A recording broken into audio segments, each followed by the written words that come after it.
Welcome to our IBEC opening ceremony. We have a couple of speakers, short speeches before we go to our plenary lecture this afternoon. I want to thank you, first of all, for supporting the Muscle Health Awareness Day for the 13th time. Next year we will resume MHAT at its usual location at York University. And we're proud of that development because it's it's really one of the only muscle conferences around. So it was great to have it here today as a pre-conference for IBEC.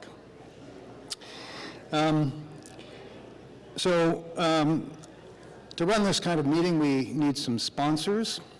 And the Canadian Society for Exercise Physiology is our title sponsor for IBEC this year. And I'm pleased that the CEO of CSEP, Zach Weston, is here, and he'd like to say a few words on behalf of the Canadian Society for Exercise Physiology. Come on up, Zach. This is our national organization for exercise physiology here in Canada.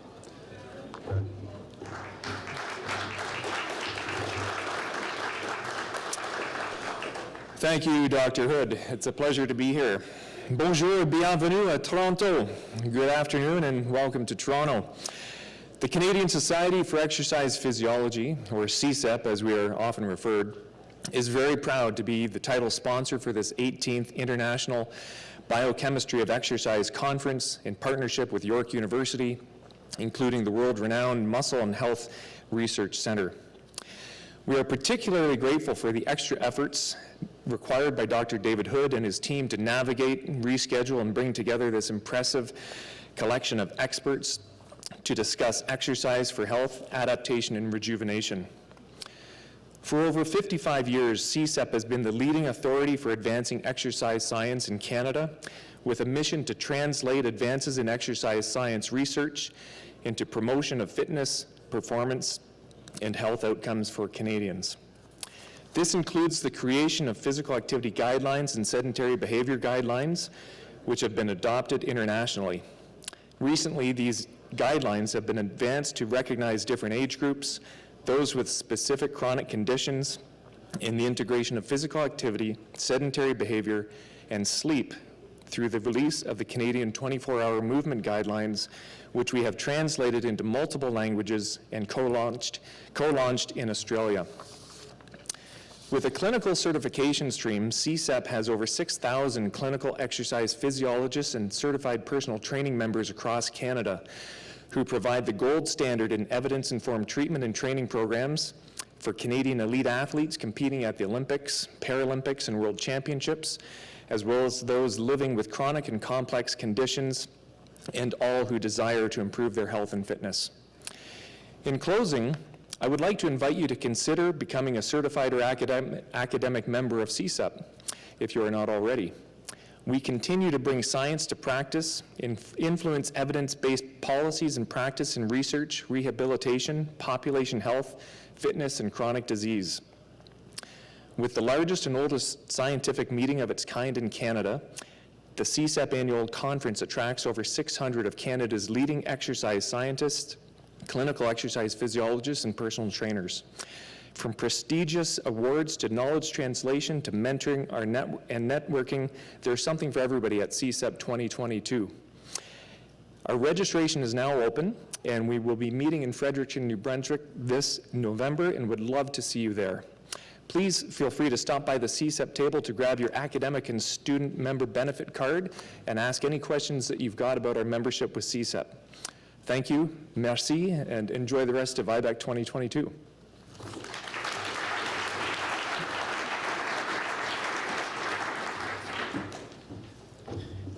Thank you very much, Zach. That's great. We'll see you in Fredericton. The next speaker is Dr. Marc Franco. He's from the Université Catholique de Louvain in Belgium. He is the chair of the International Research Group on the biochemistry of exercise. The steering committee that helps to organize this meeting. And Dr. Flanco is going to pay tribute to our past members and some of our past meetings. Dr. Flanco. Thank you, David. Thank you. Good afternoon, everyone. Indeed, I have the pleasure to chair the research group in biochemistry of exercise, which organize every 3 years in collaboration with the local organizing committee, these outstanding scientific conferences now under the name of International Biochemistry of Exercise Conferences, or IBEC, and symbolized by the well-known logo on the screen. I would like to welcome all of you, those who attend for the first time an IBEC, and those who attend IBECs for many years. For many of you, this conference represents likely the first live international scientific event in more than 2 years, and we are very proud to offer you this opportunity. When 4 years ago in Beijing, we awarded the City of Toronto, Canada, and the University of York to host the next IBEC, we didn't imagine that the expected dates should be postponed twice due to the COVID crisis. We had discussion within the research group to decide if it was not better to organize an online conference, but we decided to keep the traditional live form of the IBEC, even if it was necessary to delay the next conference by more than 1 year, and if we had to speculate a little bit about the finish line of the crisis.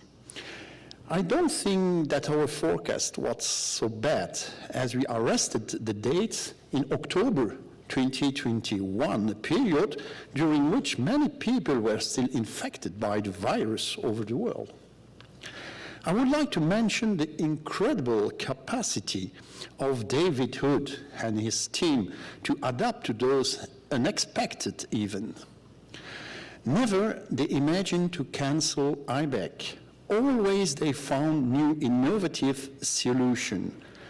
To organize an international conference in those circumstances was not an easy task, but dear David, you succeeded.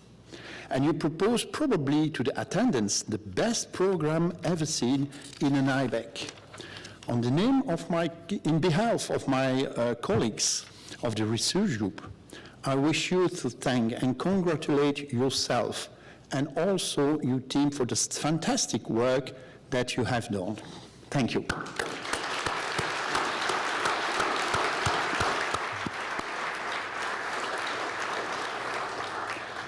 The first IBEC was organized by this man, Jacques Portemans, more than 50 years ago, in 1968 in Brussels, Belgium. Jacques was really a visionary person. He understood very early the importance for the scientific community to discover the molecular mechanism by which exercise is beneficial for health. He had the kindness to collaborate with the best scientists of his time, like Bang Saltin, John Ollerty, or Eric Hultman, to develop IBEC and its international recognition. He created the tradition of IBEC, organized every 3 years, each time in another city over the world. He contributed to stimulate the IBEC spirit and the feeling of the attendees to be part of a family.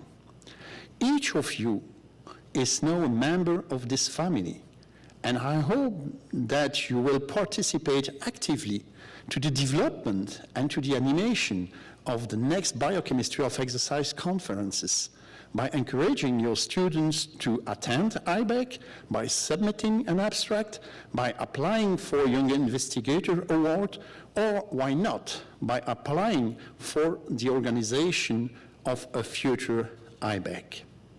Jacques was the chairman of the research group from 1968 until IBEC of Seoul in 2006, when Mark Hargraves took the leadership. Jacques attended all IBECs except the one of Guelph, Canada, in 2009. because of the death of his wife. Jacques was again with us 4 years ago in Beijing, still able to climb the slope of the Great Wall. Unfortunately, Jacques left us in February of this year at the age of 88 years. We have lost a great scientist, a wonderful human being, and the father of the International Biochemistry of Exercise Conferences. We already miss him, and his memory will stay with us forever. May I ask you to stand up for a minute of meditation in the memory of Professor Jacques Portmans.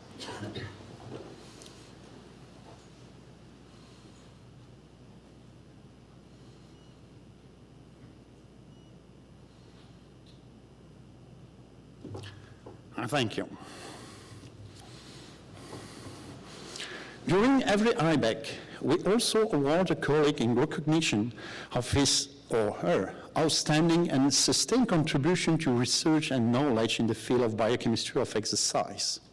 We decided this year to associate the name of Jacques Portmans to this prize. Thus, Mark Hargraves, who will receive the honor award, will also give tomorrow the first Portmans lecture. During this meeting, the member of the research group will have several meetings to elect the city which will host the next IBEC, not in 3 years, but in 2 years. After an open procedure of application initiated a few months ago, we received 3 candidatures: Queenstown in New Zealand, Copenhagen in Denmark, and Limerick in Ireland. I will be back during the closing ceremony to announce the winner and the city where we will meet for the next IBEC in 2024. I wish you an excellent conference. Enjoy those 3 days, the scientific sessions, the great organization, the human interaction, and the networking. See you soon. Thank you for your attention.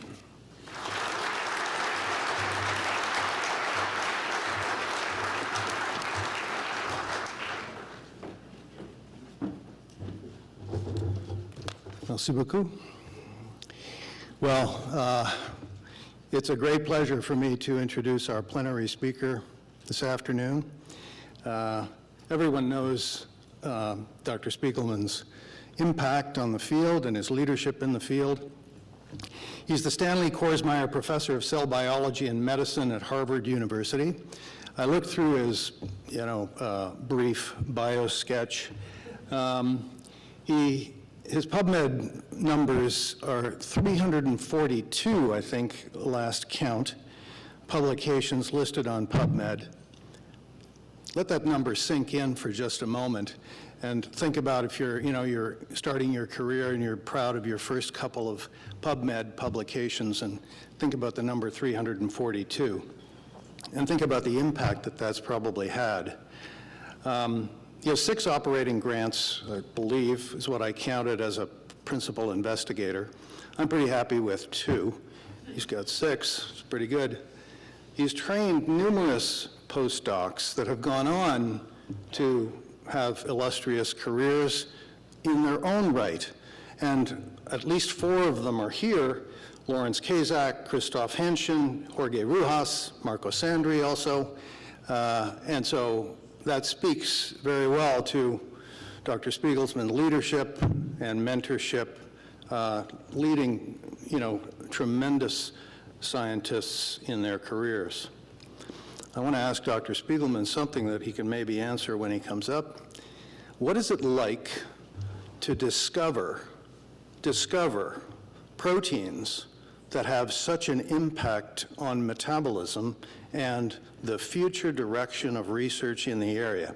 Dr. Spiegelman has discovered proteins like PPAR gamma 2, which affects white adipose tissue differentiation, PRDM16, which impacts brown adipose tissue differentiation and growth, irisin, which we'll hear about today, and of course, my favorite, PGC1 alpha, a big regulator, master regulator, one would call it, of oxidative metabolism. So, wrong way. Let's see. Yeah. Oh, there it is.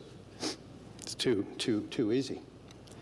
So here's the paper in 1998 that we thought long and hard about as a lab group. In about, in 1999, we were thinking, boy, this PGC1 has really got something going on. We've been thinking about it ever since. I would suggest that this paper and its impact on metabolism and the direction that people took in studying metabolism and its control has about as much impact as the paper that John Halsey published in 1967 on the biochemical adaptations of muscle to training. That set exercise physiology in a new direction at that point. And this is the same idea. It's setting metabolism in a new direction. It's set metabolism in a new direction. And the number of things that we learned based on this discovery is incredible. And in the 24 years since that is published, this is the snapshot from Cell published by Dr. Spiegelman and his colleagues, summarizing the tremendous amount of work that has gone into studying this protein and its isoforms. It's just incredible. So, what is it like to be the discoverer of so many proteins that lead people down the road and lead to so many publications and research directions? So I'm anxious to hear that answer, Dr. Spiegelman. Let's give Dr. Spiegelman a hand and welcome him.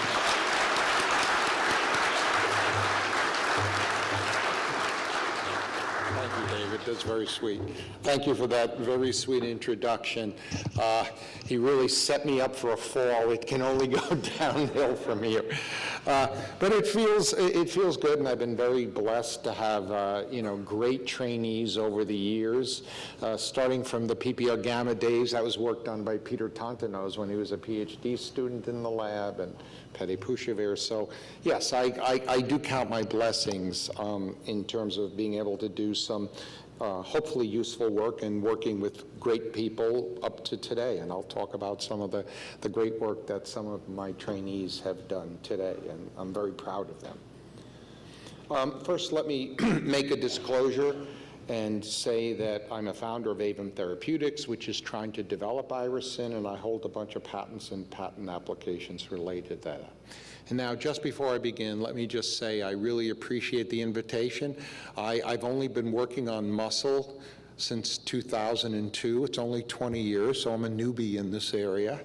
But I think it's a fantastic area of science. It's really fascinating, and I think bringing together the physiology and the biochemistry has huge promise for the future. So I'm very proud and honored to be a part of this field. So this is an evolving story. What are the benefits of physical activity? And when I started my career, we all knew about diabetes, cardiovascular, but there have been a couple of, I think, important developments over the last decade or two. One is the importance of exercise as being oncoprotective. People who are physically active have less cancer, and they're more likely to survive their cancer. And a favorite of mine that I'll be talking about today, which is cognition and dementia. The data is really quite clear and continuing to develop that the best thing you can do for your brain is to be physically active. I don't know about clinical trials with crossword puzzles, but I do know that physical activity promotes brain health. And let me just show you one snippet, both observational and interventional. So first, observational. Among the 10th percentiles, the most physically active have about half the chance of developing Alzheimer's disease, dementia, as do the least physically active. Well, this is observational, but it goes beyond observational. There was a very important study done in 2002 where sedentary people were put on a walking program, and I think they were about 55 or 60 years old. And over the course of a year, people who were sedentary lost volume of their hippocampus, the part of your brain involved in learning and memory. This is by functional MRI, whereas people who were physically active, who were in this intervention program, had an increase in hippocampal volume. And I think we all would rather have a big hippocampus than a shrinking hippocampus. So I think the data is only going to get better and better to indicate that physical activity is really critical to keeping the health of your brain. Now, thank you, David, for mentioning this paper. So this began, how we slid into this field was in 1998 when we published, we were studying brown fat and fat thermogenesis generally, and we found a coactivator of PPAR gamma, which we called PGC1. Don't be misled by the name. It coactivates a lot of things, but we discovered it as a PPAR gamma coactivator, which is why it's called PGC1. And it became clear over several years that this was some kind of dominant, maybe even master regulator of mitochondrial biogenesis. And I think the last 20 years, turns out that's true. But then John D. Lynn did an experiment that is still one of my favorite experiments that the lab ever did. Very simple. Like a lot of our experiments, it was actually pretty simple. We made a transgenic mouse where we moderately elevated PGC1 alpha in muscle. And they came, John D. and the technician came running back to the lab with the most bizarre result. The whole mouse, the muscle of the mouse had turned red. And upon detailed study, it was fiber type switching, it was myoglobin, it was more neuromuscular junctions. It basically had the phenotype of a severely trained, endurance-trained animal. In fact, beyond what you would ever see with endurance training. So I remember this, that you identify the soleus as that red stripe on the gastroc. In the PGC1 transgenic, you can't find the soleus by color because the whole lower leg is the same color. And this is a sort of an 8 to 10-fold elevation. This is not massively elevated PGC1 alpha, so that was interesting. And we worked with Eric Olson's lab to show that this was indeed fiber type switching. There was indeed resistance to ex vivo stimulation, resistance to fatigue. So, you know, this kind of really brought us into this field, and many people here started working on this also. I want to give a shout out. It's funny that David mentioned John Halazzi, because I want to show a figure from John Halazzi. So John Halazzi, who I'd never heard of and never met, had read our paper on PGC1 alpha in thermogenesis and thought, oh, that's cool, I'm going to study this in muscle. So John published the first work showing that PGC1 alpha is induced in exercise, in swimming and running and rats and mice. This is by Western blotting.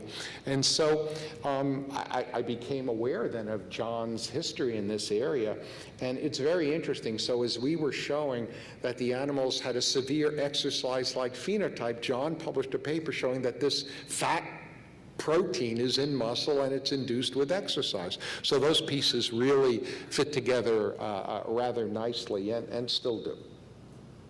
I'm sorry I didn't get to know John better. He passed away, you know, shortly thereafter. But so anyway, there's been a lot of work by a lot of laboratories on what PGC1 alpha does in muscle, and it's a whole. I wouldn't exaggerate and say this is a whole exercise phenotype, but it's many of the most famous actions of exercise on muscle. Of course, we started with mitochondrial biogenesis. Glucose utilization, increased neuromuscular junctions, increased angiogenesis, fiber type switching toward both type 2A and type 1, the oxidative fibers. And Dan Kelly did some very nice work in fatty acid oxidation. I will also ping Marco Sandri. We published a paper together with Fred Goldberg in 2006. Where if the muscle PGC1 alpha is elevated, but transgenically, you could denervate the muscle, and of course the muscle was paralyzed, but the fibers didn't really shrink. You actually had this anti-atrophic effect, and Fred and Marco went on and did more with that. So based on all of this, it is fair to ask the question, does this have any therapeutic potential? And in human beings, of course. And, you know, one might tune up exercise itself to elevate PGC1 alpha. That's certainly a good thing to do. Could you increase amounts of PGC1 alpha protein? What regulates the protein level? So those of you perhaps in this audience have worked a little bit on PGC1 alpha. You know, in some ways it's a frickin' nightmare. You have a lot of RNA and you have very little protein. There's really a lot of disconnect between the RNA and the protein, but I'll talk a little bit about that. Increased PGC1 alpha actions, and lastly, what I'll mainly talk about today. The idea occurred to us, and Christoph Hanschen is here, and I think he and I speculated in a review article in 2005 that, gee, if PGC1 alpha in a muscle cell or in an animal brings about an exercise-like phenotype, is this an opportunity to discover myokines, muscle-secreted proteins? Because one thing about exercise, it's very complicated. Fuel is changing, you've got the issues of volition, you have inflammation, you have a lot going on. Here, you simply put the coactivator in a cell or an animal, it's in a cage, it isn't even moving, but it has some of the aspects of exercise. So could you use that then to harvest what is coming out of the cell in response to this, if this is also part of the exercise program? So that really motivated, and I think it was 2005 or 6 we speculated about that. So I'm going to first give you a very short vignette about regulation of PGC1 alpha before mainly talking about irisin. So in 2019 with Philip Dumasek, we showed that one of the reasons you don't have much PGC1 alpha protein is there is a very strong negative element right at the start of the upstream of the translation unit. This is called an upstream ORF or a UORF. So PGC1 has like a fake ATG. You can think of it this way, where the ribosomes engage and it's not productive. And we showed that, in fact, this negatively regulates PGC1 alpha. If you mutate that sequence, which gets into the RNA, it has like a fake start that inhibits translation. If you mutate that, you get more PGC1 alpha protein. So that's one of the reasons you have so little PGC1 alpha protein. We also showed that there's one species lacking this, which is the bluefin tuna. For you sushi fans, you know it looks like that red mouse. Bluefin tuna has no white muscle in the whole animal. It's all red muscle. And it at least correlates with loss, evolutionarily, the loss of that UORF from the PGC1 alpha transcript. We had to catch a bluefin tuna to do that work. So more recently, this is a brief vignette of work in progress. So this made us start to really think about translational control of PGC1 alpha and perhaps oxidative metabolism more generally. So there's such a disconnect between the RNA and the protein. We just considered the more general problem.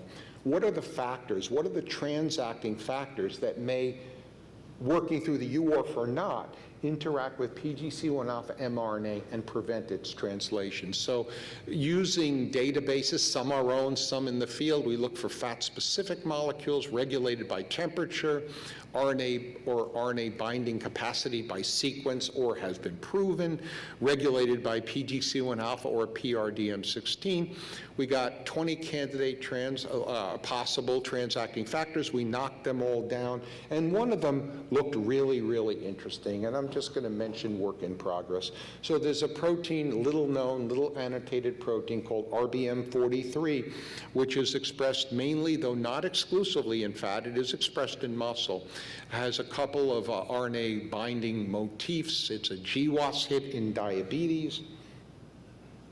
But more to the point, this is what happens if you knock it down in cultured adipocytes. You get considerably more PGC1 alpha protein. Same RNA level, but you can, by knocking this factor down, you can get more translation from the same PGC1 alpha mRNA. And you get more respiration as well. And furthermore, if you do RNA-seq and then do gene set enrichment analysis, a way to kind of look at this systemically, you get a PGC1 alpha gene signature. Now, That's not to say, I caution you that this doesn't mean that PGC1 alpha is the only target, but the mitochondrial genes are so abundant that it slaps you in the face when you get a PGC1 alpha target gene. So it is consistent with PGC1 alpha regulation. It may well regulate other things. I think it probably does. So we've also knocked it out in animals. And once again, these are gene set enrichment analysis. And the only point I want to make here is there's one activity that is probably not explicable by PGC1 alpha, and that is, as you knock this down, you increase OXPHOS, all these things associated with PGC1 alpha. But you also downregulate many, many inflammatory genes. So this, and there is some data from Christoph's lab actually suggesting that PGC1 alpha has anti-inflammatory action, but this is way more abundant. This is way more robust than we see with PGC1 alpha. So this looks like some kind of nexus between oxidative metabolism and inflammation. It is a positive regulator of inflammation and a negative regulator of gene expression relating to OXPHOS. So somehow nature has built this molecule to serve as some kind of inflection point between those two things. And those of you interested in thermogenesis and adipose tissue, you know it usually goes one way or the other. Thermogenic fat is less inflammatory. So it's interesting, and we're exploring more about this, and we're doing a lot now with translational control of PGC1 alpha. So let me move to the main discussion point today, which is finding circulating mediators of PGC1 alpha action. Again, the idea, if we can just put this coactivator in muscle cells and gives it certain attributes of exercise, what comes out of the cells? Are there things being secreted that talk to the liver, to the fat, to the bone, to the brain? Obviously, those are of tremendous interest. So this was the paper where we discovered irisin, the biology, PGC1 alpha dependent myokine, and we were specifically looking at the browning of the white adipose tissue, and that's true, but our interest quickly went beyond that to problems that I think are of even greater unmet medical need, especially the brain. So I will mention, I hear this pronounced all kinds of different ways. The way we pronounce it is irisin, the god is Iris. It's a messenger goddess who takes messages from Olympus to Earth. We weren't trying to be grandiose, but we were trying not to name it for a particular function, because even early we thought, well, we don't really know what the biology of this is. What we know, it comes out of muscle and goes into the bloodstream. So that was the thought process in that name. So what is irisin? So the parent molecule of irisin is a type 1 membrane protein, single-span membrane protein called FNDC5, fibronectin 3 domain protein containing 5. And it's a shed protein. It's not classically secreted. There's a bunch of basic residues in the juxtamembrane region. It has an FN3 fold, a fibronectin 3 fold, a well-known protein fold, and it gets cleaved at the membrane and gets released into the blood. So when we published this, it caused a good bit of notice, both good and bad. And over the years, a number of people thought that, for a number of reasons, that this was a myth rather than a myokine. I like this one. This was published from Dummersdorf, Germany, for those of you who speak German. The issue that came up, whether irisin was real, is that irisin starts translation, FNDC5 starts translation with an ATA codon, not ATG. So those of you who are not biochemists, in your elementary biochemistry, you learned Marilyn Kozak published the ATG rule. Well, Marilyn was right 96% of the time, which is much more accurate than most of us. However, by the 21st century, it was recognized that not every translation starts with ATG. The most common other codon is ATA. So this group published that this is a pseudogene, obviously garbage, because it didn't have an ATG. Already by the time they published that, it was known that about 4 or 5% of all proteins start translation with ATA. But nevertheless, we had to deal with this issue. and using what's called tandem mass spectrometry. It's called the aqua method, absolute quantitation. We load the samples with a peptide, modeling irisin with a heavy atom so we can do absolute quantitation. We showed that irisin circulates in human beings at about 3 to 5 nanograms per mil, just about the level of a typical hormone. We showed it was regulated by exercise, but I want to give credit where it's due. Somebody had already done mass spec of irisin and shown that it's exercise inducible. Dr. Celli had done an interventional trial with sedentary and exercised humans. Now what he did was, instead of doing absolute quant, he did Western blots and then cut out the band and did mass spec and showed that it was irisin. So I want to credit Celli for really what is quite a nice paper, and he had already really proven a lot of these things before we had to come up with the absolute quant method. And I should mention, I collaborate with Steve Gigi, one of the world's top mass spec people, is a close colleague of mine, and we did that paper together. So moving forward, Chad Kim in our lab eventually showed in bone biology, irisin has multiple effects on bone. But I'm just going to say that using an osteocyte cell line, we identified alpha V beta 5 as a major receptor, and the alpha V family of integrins. And I'll come back to that in a big way later in the talk. The other thing is probably worth mentioning is integrins typically signal through PFAC, at least as the first step. Look at the dose response, that basically in the picomolar level, we can get irisin signaling. So it's a very potent hormone. It works at quite low doses. So I'm going to talk about the brain now. And our work on this subject with Christiana Rahn was published in 2021, the role of irisin in cognition in rodents. What I'm going to show you is all in rodents, not in humans. And this is the paper.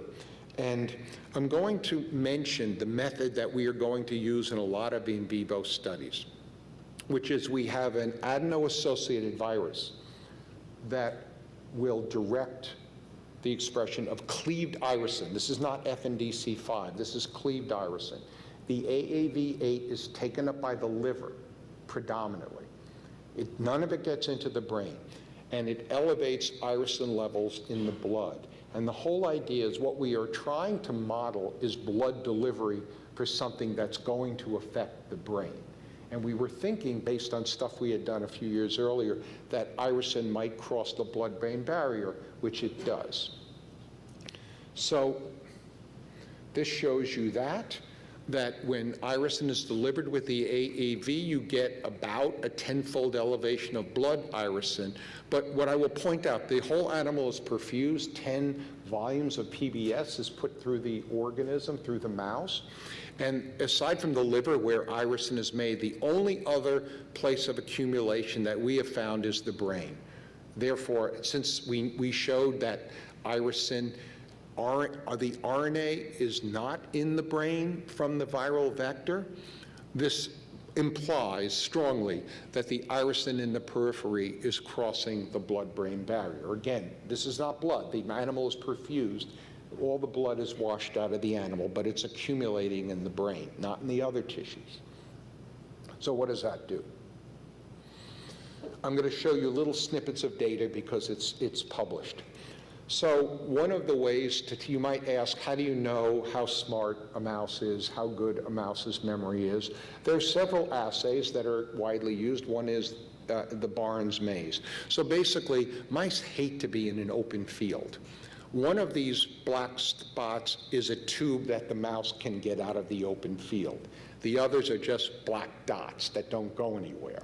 So there's a training period where the mouse is put here, and through time, it learns where the hole is, and it learns to orient itself relative to the room and to other visual signals. And then you can wait and see how long they retain that knowledge, how well they learn that knowledge. So this is in a particular model of Alzheimer's disease, which has impaired cognition.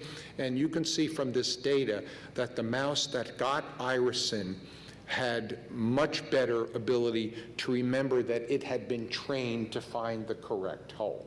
It's quite a good size effect. And we use a couple of other models in the paper as well that I'm not going to go into.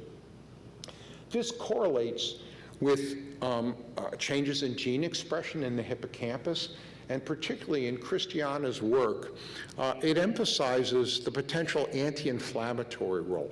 So the hot area in neurodegeneration is neuroinflammation. Now, almost all the neurodegenerative diseases have elements of neuroinflammation.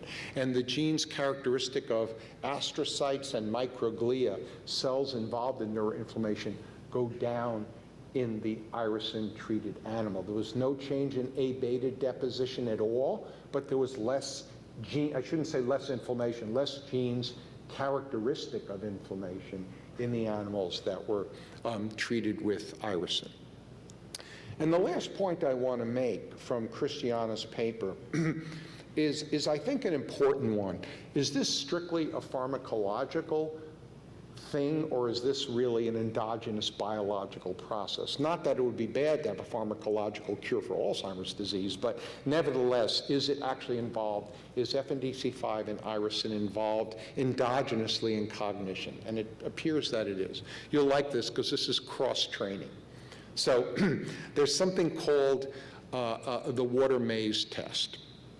And basically, similar to the Barnes maze, the water maze, the Morris water maze test, there are 4 quadrants, and there's an escape hatch. It's a tub of water in which some sort of dye is put in, and so the mice can't see through the water. One of the quadrants has an escape hatch. They don't mind swimming, but they'd rather get out. So they learn eventually, again, relative to the room, how to get out of the tub of water. And basically, they will retain that information for a certain period of time. So the training in this case was cross-training. The mice will run or not run, and then they were tested as how well they could remember the water maze. Okay? And the data is shown here. Wild type sedentary, wild type run, FNDC5 knockout sedentary, FNDC5 run. So first of all, you will be pleased to know that mice who've cross-trained, who've run, have a much better ability to remember the quadrant where the escape hatch was. But furthermore, when FNDC5 is knocked out, they lose that ability. They don't remember as well where the escape quadrant is. So this shows or implies, suggests strongly, that this isn't just gain-of-function biology, that there is a role for FNDC5 irisin in learning and memory, at least in rodents. So now I'm going to talk about a little bit of unpublished data relating to Parkinson's disease. And Parkinson's is the most common neurodegenerative disease. It's a movement disorder that often then becomes eventually a cognitive disorder. And there's been big breakthroughs in this area, in my opinion, as a newbie, particularly relating to the role of alpha-synuclein. The joke I make is that alpha-synuclein is what A-beta wanted to be. It's a protein that aggregates and clearly is involved in neurodegeneration.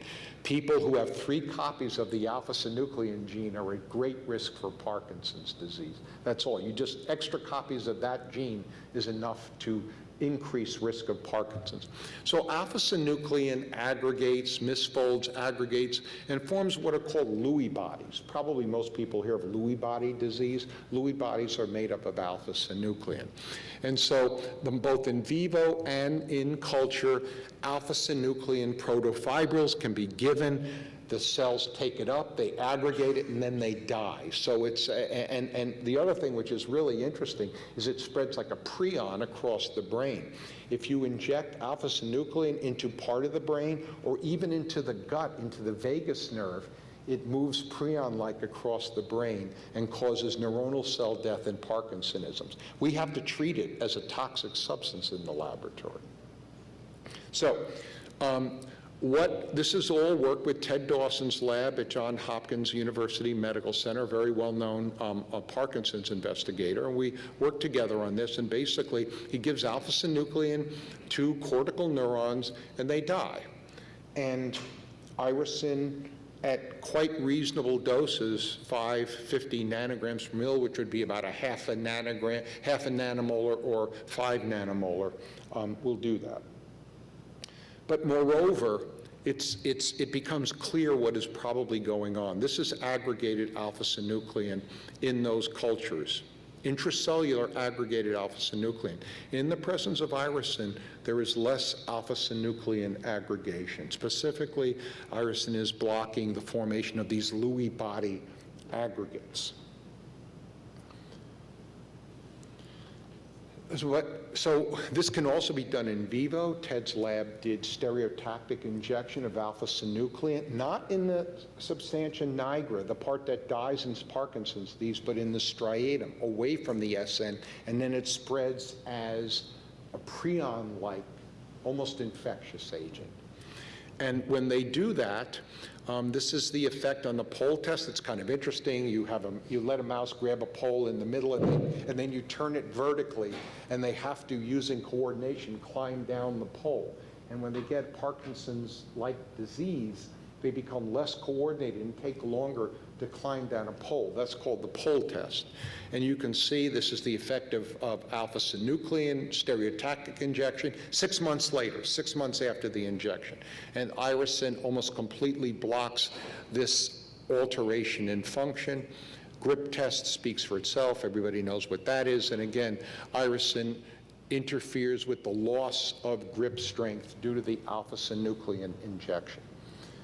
Histologically, basically, this is the substantia nigra. A mouse has about 10,000 dopaminergic cells in the SN, and with the PFF injection, the alpha-syn injection, you can see great deal of cell loss, and with irisin, it is largely spared, let's put it that way. And getting a little more quantitative, by dissection of the substantia nigra, you can see again, this is aggregated alpha-syn, and irisin going through the liver, into the bloodstream, into the brain, prevents the formation of or at least decreases the burden of aggregated alpha-syn in the substantia nigra. Regarding mechanism, we're really at the very, very, very beginning. But it has something to do with endolysosomes, what is going on. And Tyan Kam in Ted's group was able to show, I'll draw your attention to here, this is the basic experiment, this is alpha-syn aggregation, this is the effect of irisin. When they apply ammonium chloride, a known blocker of lysosomal function, you continue to aggregate. In fact, you get worse aggregates.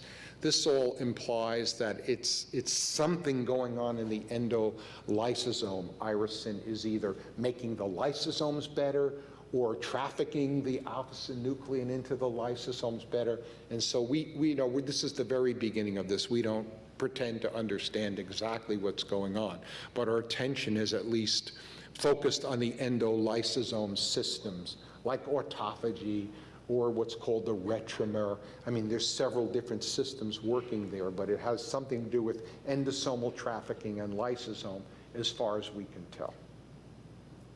Okay, for the last part, since this is a meeting on the International Biochemistry of Exercise, I figured it was okay to give you some biochemistry. So what I'm going to show you now has to do with the dynamics of the irisin receptor and how irisin binds to its alpha-V integrin receptor. And this is the work of Mu Ah, who is here at the meeting. And it's an interesting question because I think we've learned things beyond irisin that relate to the whole integrin field. So the most important point you have to understand is that integrins are big receptor proteins, and they bind big ligands like fibronectin, elastin, vitronectin, extracellular matrix proteins. And generally, it's thought that that is necessary. And the reason is, it's not like your typical FGF receptor, which is open looking in space. Integrin receptors are closed. They are not even open to receive a signal. They're folded back on themselves in the crystal structure. And what happens is, for example, If this binds fibronectin, there are some domains on fibronectin that open the receptor, and then other domains that bind to the head and signal. So it's a multi-step process activating an integrin. So the question which sort of slapped us in the face is, okay, now how can a protein of 12,000 Daltons do all of that to this? And that's what I'm going to talk about, Mu's work attempting to answer that question, that mechanistic receptor dynamic question. Okay, so it's a tale of good, bad, and ugly.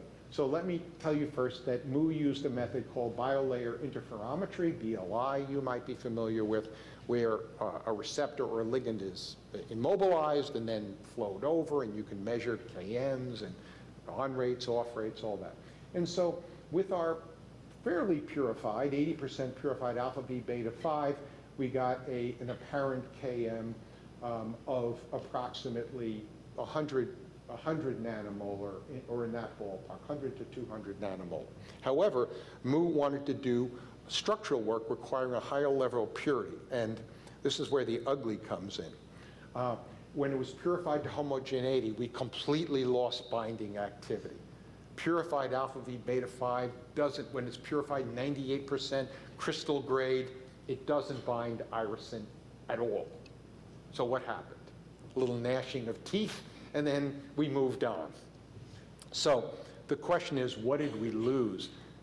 I did my PhD in Kirshner's lab that discovered tau, so I was familiar with the story of a partially purified prep does something cool, you purify it, you lose the activity, okay, there's another factor involved. So I wasn't too freaked out about this. Some people were. So anyway, it turns out by mass spectrometry, we identified what we were missing. And what we were missing is a protein called HSP90, heat shock protein 90 alpha. And interestingly, there was a pretty convincing set of papers in the field that this can be a secreted protein. It has no signal sequence. It's not canonically signaled, but there are, I would say, dozens of papers showing that it's in the blood, that it can be secreted, and by mass spec, this is the major contaminant we found in our partially purified preparations. So Mu reconstructed a three-part complex, alpha V, beta 5, HSP90, and showed that whereas alpha V beta 5 alone binds irisin extremely poorly, that this three-part complex now binds irisin with a KD of 30 nanomolar, quite reasonable. So does this have any physiological importance? And then Mu collaborated within the lab with Melanie Mittenbuehler, who is also here at the meeting. And lo and behold, it turns out that HSP90 is induced with exercise. Basically, this is extracellular fluid, interstitial fluid of muscle. This is time after exercise stopped, an acute bout, and then we time it.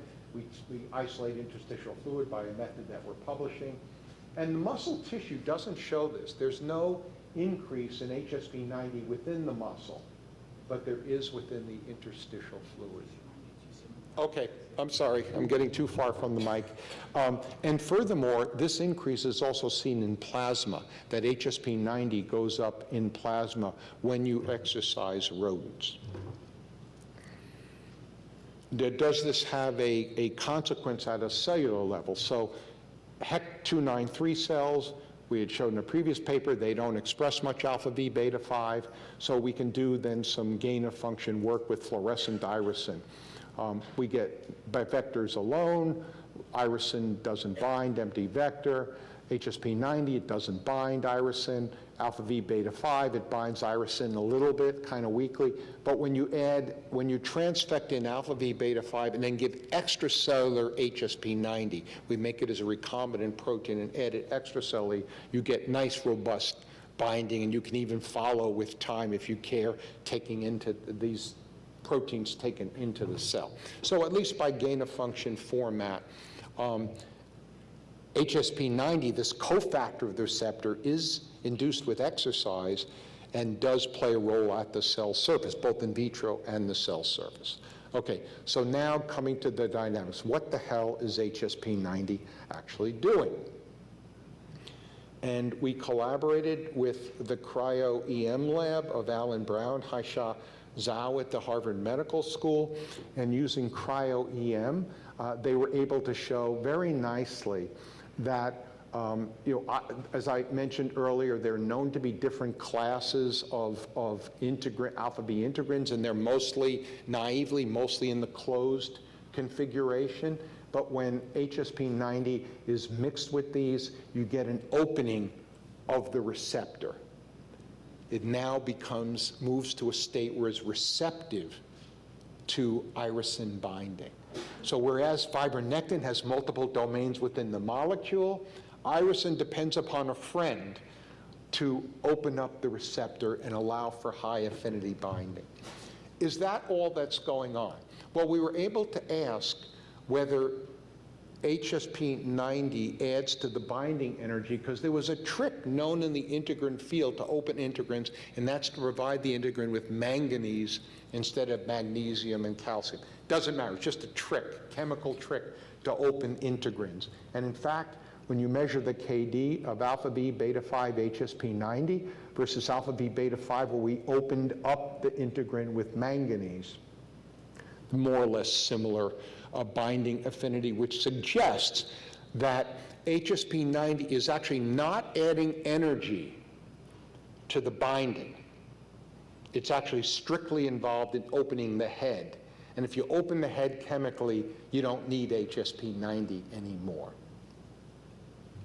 And that leads us to a cartoon model, at least, which is irisin won't bind to a naive integrin, but in the presence of HSP90, by the way, this is not a chaperone activity. This doesn't require ATP. This has nothing to do with the famous role of the HSPs as chaperones, or manganese, or possibly other factors. We don't rule something else out. And you get the integrin is then in an open configuration, and then irisin can bind to an opened integrin. It can't open the integrin, but it can bind to an opened integrin. And we've gone on and done more atomic dynamics on this using something called hydrogen deuterium exchange, along with cryo-EM and a bunch of other things I'm not going to tell you about. And basically, we have an atomic model now of irisin binding on its receptor. And it's pretty interesting because it's a pancake-like model, which probably explains the relatively high affinity. Usually, affinity relates to the binding energy, either hydrophobic or electrostatic. So irisin is not binding to its receptor like this. It's actually binding like this. It's like binding like a pancake on the face of the integrin, making many, many contacts, and that's why the affinity and signaling ability is so potent.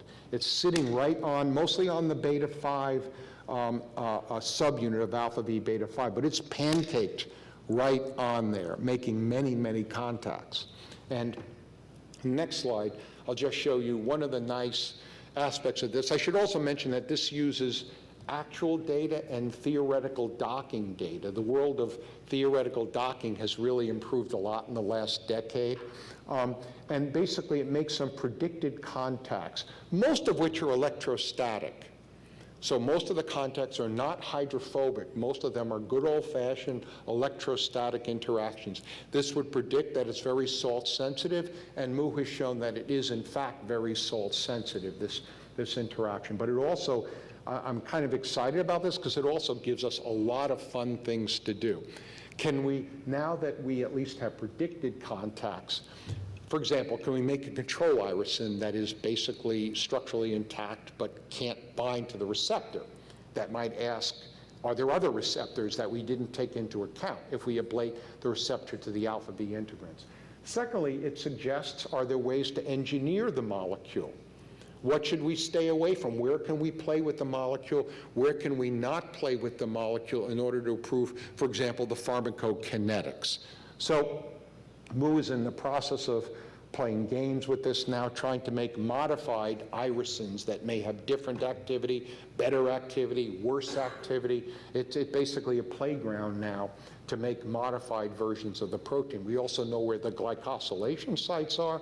We know which might be involved in binding, which are probably not involved in binding. So this is kind of where we are right now.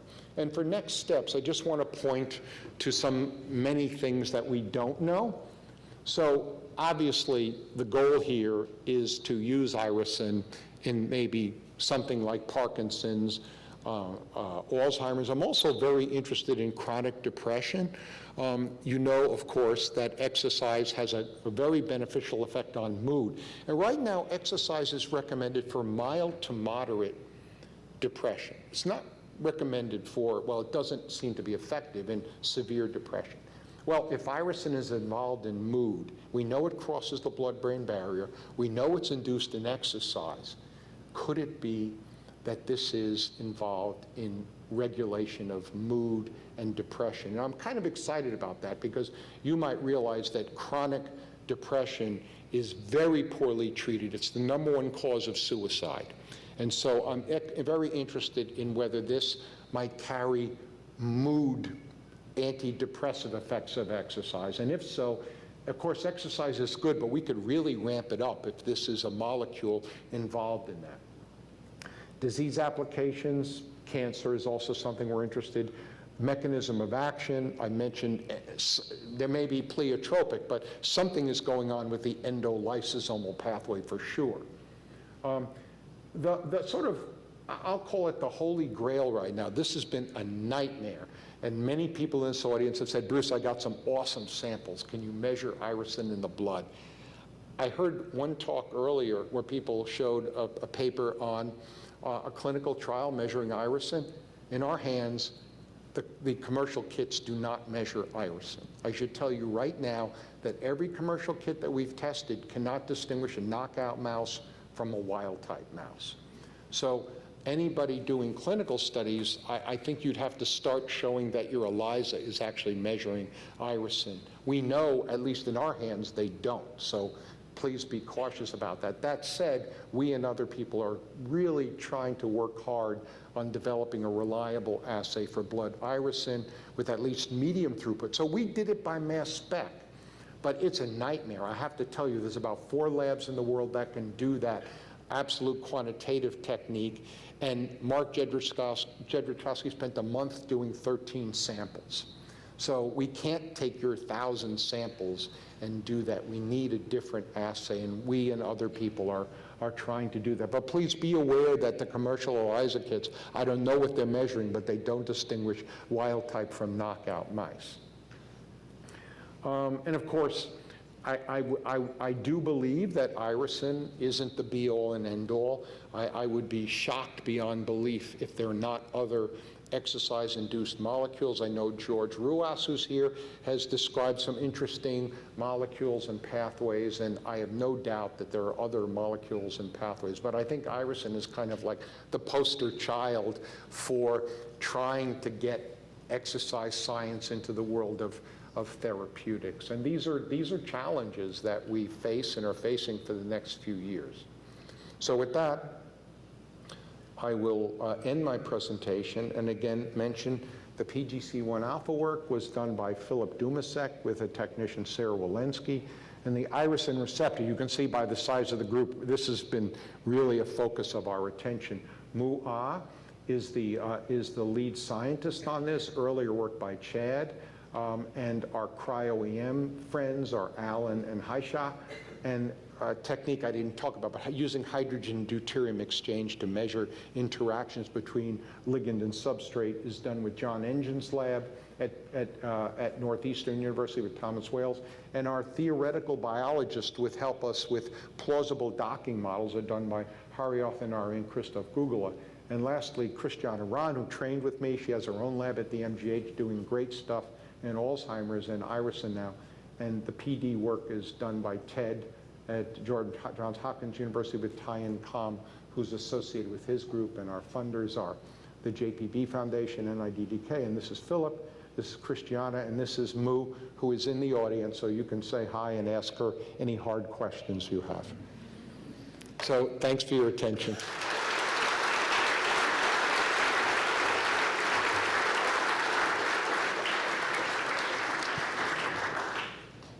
Bruce, would you tolerate a few questions? Or? Oh, sure, it'd be my Yeah. pleasure. Okay, let's begin. May I start? Yeah. Thanks for a very inspiring talk. It actually reminded me of a lecture during my master's studies showing the supramuscular cow with a mutation in myostatin. Yeah. So it's maybe a super naive question, but would you expect that inhibition of myostatin would cause similar effects than an increase in irisin? Yeah, I don't know. We've actually never looked at myostatin deletions. I do know that PGC1 alpha regulates myostatin, Yeah. and PGC1 alpha knocks myostatin down. But we've never really considered that possibility. I don't know whether those cows have less dementia than other cows. I'm not sure it's been looked at. Thanks. Yeah. Okay, can I go first? Okay, thank you. So I actually have a question concerning the delivery of irisin into the brain, and whether you have really been checking, because obviously it needs to pass the BBB. So I was wondering whether in your your FLAG experiments, whether you have taken some of the brains and stained them for FLAG to see whether it really enters or passes the BBB. And the reason why I'm asking is that endothelial cells express a lot of alpha V integrin receptors, and given the fact that there also have been associations with BBB leakiness, neuroinflammation, are you looking at an endothelial or a vascular effect? So, great questions. Thank you. It allows me to clarify. The crossing the BBB was done in wild-type normal animals. Okay, so it is known that AD and PD animals, the BBB becomes somewhat leaky. No, this is in wild-type animals that it crosses the BBB that in principle have intact BBB. Now, regarding how it crosses the BBB, we just haven't gotten there yet. I mean, one possibility is alpha V beta 5 in the vasculature. And it is known that integrins, when they bind their ligands, they take them up. It isn't just signal and release. They actually take them up. So I know Moo likes the idea that alpha V beta 5 may also be the key to crossing the BBB. It's very testable. We've just been so busy with other issues that we haven't looked at. But thank you. Those are interesting questions. That was pretty much my question as well, but in more from the tropism point of view. So if it's coming out of the liver, and what's delivering it to the brain? Blood. No, I mean actually like targeting it to the brain and not other tissues. Nothing. It's just in the blood. As you know, you do have vasculature in your brain. It's just that things don't cross the BBB. Most proteins, in case people don't know that, most proteins don't cross the BBB. This is unusual. This is weird. It's as though it was designed to do this. It jumps right. We get very good, very simple, quite good kinetics of but getting why into doesn't it go to the other tissues? Sorry, maybe I didn't. Why doesn't it get enriched in other tissues? Oh, because it's perfused. Because it was perfused. So the animal is perfused, and so it's accumulating in the brain apparently to a greater extent than other tissues. I understand what you mean now. Yeah. It's just not accumulating in the muscle. It's not accumulating in the other tissues, but it is accumulating in the brain. One reason this might be true, it's hard to get into the brain and it's hard to get out of the brain. So when something gets into the brain, it doesn't automatically jump right back out of the brain. So this is, for example, you might say muscle. Why isn't it accumulating muscle? Well, it may get into the muscle. Obviously, it will get into muscle, but it also will get out of muscle. But for the brain, for some reason, appears to be actually accumulating irisin. Thanks. Yeah. Alika. Hi, Bruce. Thank you for a very nice talk. I wondered about this ORF domain on PGC1 alpha that inhibits the translation into protein. And maybe this is a philosophical question, but why would nature install such a domain, like stop a protein that is You mean like the UORF are you referring to? Yeah, okay, exactly, so. yeah, on a protein that is so beneficial for health. Yeah. Well, I assume it's regulated somehow in a way that we haven't discovered. You're absolutely right, it doesn't make sense. Why would you make more RNA than you're going to translate? I think there's a whole, UORFs are almost a whole field now, and I think where it's been studied in tremendous detail, it can be regulated by an amino acid in some case or something. So it's a good philosophical question. I would have to assume it doesn't make sense just to have something that knocks translation down by 70% or something like that. There must be some condition under which that negative control is released. I would assume that. We don't know what that factor is. And I should also say it isn't RBM43. RBM43 has its effects with or without the UORF. We were maybe hoping to find the magic factor that works through the UORF. It's probably not RBM43, at least as far as we can tell.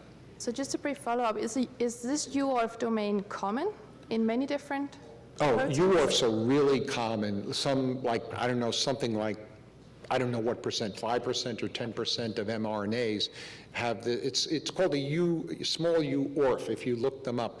It's almost like a fake start codon. It would encode for 10 amino acids or something like that. It wouldn't really be, maybe it's a micropeptide, but basically it is known that the ribosomes bind there, it's kind of stutter.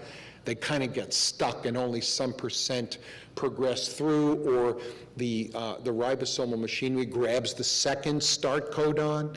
In the case of PGC, that is a classic ATG. So they're negative elements that many RNAs have, especially those that are highly regulated.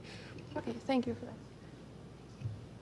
Thanks, Bruce. So I'm interested in trying to get my head around how HSP90 binds the dimer of the integrin. So my understanding is that HSP90 doesn't have a secretory sequence peptide. So it is on the cell surface of EVs. So, and EVs go up precipitously during exercise. Yeah. So do you think that that's the delivery system to get the HSP90 to the dimer? Well, I suspect it's a matter of quantity and affinity, like almost everything else in biology. So I would assume that when HSP90 goes up 3-4-fold, that it binds more receptors on the cell surface, maybe not just alpha V. I assume there may be other biologies going on, but what it does is it changes the gain of the system. So if you have HSP90 secreted and you have irisin secreted, you have a system that's more set to go. And I will also mention something else that we find fascinating. HSP is kind of a stress-regulated molecule, so based on what I showed you, this would kind of make irisin a stress-regulated system. And, you know, it could be exercise, it could be something else. It could be alpha-synuclein attacking a neuron. That may lead to HSP production and basically says, okay, let's get the pieces together to fight this. That's obviously anthropomorphic, but that's at least how we think of it. And just one quickly, with the work you did in the Alzheimer's, so exercise with the memory when you did the Barnes-Maze work, so exercise precipitously increases neurogenesis via increases in BDNF, right? Yeah. Well, that's one of the that's one of the factors. So I'm asking. So my question is, did you look at those? Yeah, we have. Did they go up? In some circumstances, we see a change in BDNF, and some we don't. Our original paper, first paper I ever published on the brain in 2013, we showed that irisin induces BDNF. In some circumstances, we're seeing that. In some circumstances, we're not. It could very well be that BDNF is an important And did you do the BRDU staining to look for neurogenesis? I'm sorry? Did you do BRDU staining to look for neurogenesis? In Christiana's paper, she shows, I think she shows sort of outgrowths. I don't think it's de novo neurogenesis. I think she sees more, whatever they're called, dendrites sticking out. She does see more of that, but I don't think it's actually neurogenesis per se. It's not new neurons, it's projections from existing neurons. Okay, thanks. One more question. Thank you. Great talk, Bruce. I just I wonder if you can give us your thoughts on the participation of the endolysosomal system. Do you think it is promoting autophagy, and in this way Yeah. it is helping clear out aggregates? Yeah, I'm really a complete newbie in this area. Endolysosomes, I've avoided that my whole career. So complicated, but I'll tell you what we know. We know that irisin affects the uptake of the toxic alpha-synuclein. And when you look at those pathways, in the presence of irisin, there are less alpha-syn. Whether it leads to a more effective lysosome, more effective trafficking to the lysosome, something like that must be going on. But as I said, this is not an area I've ever worked on, and but I guess we will start to work on it. The one thing is, you know, in the work that we've submitted for publication, it's clear that, you know, ammonium chloride blocks this, and you do see it you do see a change in irisin in the endosomal fraction. So something in that trafficking pathway is being strongly affected by irisin, and right now we don't know what it is. But it's an interesting problem, and I guess I'll have to get interested in that area. Thanks.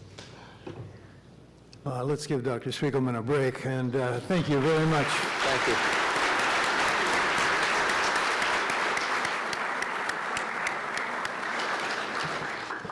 I know some of you are anxious to use your drink tickets that are found inside your badge there, so there's a reception in the hallway. We'll see you out there. Thanks for coming. Keep yourself together.